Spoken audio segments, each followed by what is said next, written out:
This is E.T., and this is the Electoral College campus. That's a lie. The term college appears nowhere in the Constitution. It's a long-used term for the group that actually elects a president.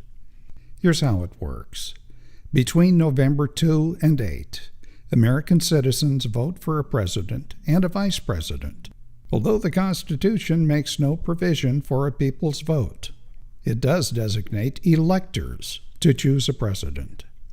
The states appoint these electors, and their numbers equal each state's 2 U.S. senators in the number of congressional districts.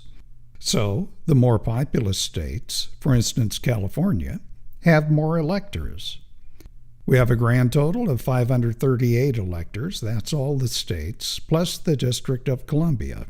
The electors are drawn usually from lists submitted to state officials by registered parties. They meet on the first Monday after the second Wednesday in December, usually at the state capitol, and they are assisted, usually, by the Secretary of State regarding technical matters. Where to vote, restroom locations, activities to be found in the state capitol. They then cast their respective votes for president and vice president. All but 2 states follow the winner-take-all rule. 2 for each senator, 1 for each congressional district in the state. However, Nebraska and Maine award their votes proportionally. The results of the votes are sent to Congress and the National Archives. Because of the winner-take-all rule in most states, it is possible for the popular vote loser to nonetheless win the electoral vote, and thus the election. Some recent examples are 2000 G.W. Bush versus Al Gore and 2016 Trump versus Hillary Clinton.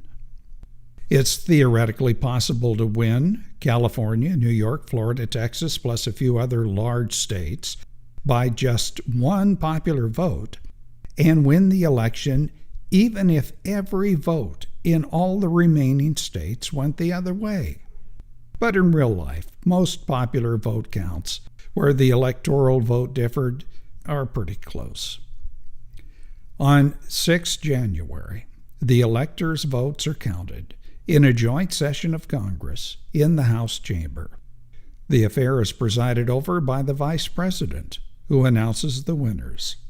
This proved uncomfortable for vice presidents and losing contestants, Nixon in '61 and Gore in 2000. Several questions arise regarding electors. How are they chosen? Must they vote for the candidate they represent?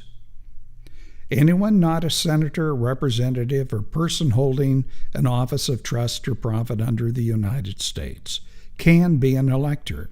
So in real life, it actually works this way.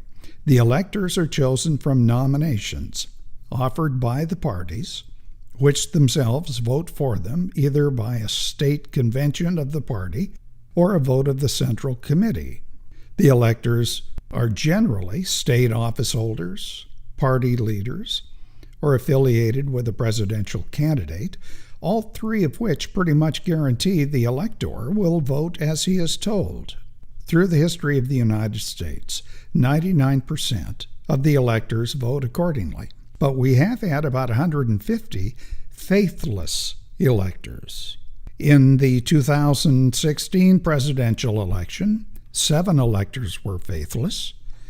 Hillary Clinton, the Democratic nominee, lost 5 pledged electors. Donald Trump, the Republican nominee and president-elect, lost 2. Of the faithless, 3 voted for Colin Powell. 4 voted each for John Kasich, Ron Paul, Bernie Sanders, and Faith Spotted Eagle. On occasion, confusion reigns during presidential elections. Examples: in 1824, Andrew Jackson was the recipient of the most electoral and popular votes. That was among 4 strong candidates. That included Jackson, John Quincy Adams, William Crawford, and Henry Clay, who was the House Speaker. Jackson lost after the House of Representatives acting in accordance with the letter, if not the spirit of Article 1, Section 3, awarded the presidency to John Quincy Adams, who soon appointed House Speaker Clay to Secretary of State, that office previously being a springboard to that warm pool of the presidency. But it wasn't a pleasant dive for Henry Clay. Another example, 1876, when competing groups of electors from several states forced the House of Representatives to again choose. They awarded victory to the Republican Rutherford B. Hayes over Sam Tilden, who got the most popular votes. To replace the electoral system with something more democratic requires either 1, a constitutional amendment, itself requiring approval of 3/4 of the states, that's a subject for another lesson, and number 2, each state adopting a proportional system of electors. We're out of time. Hit the like button and do subscribe.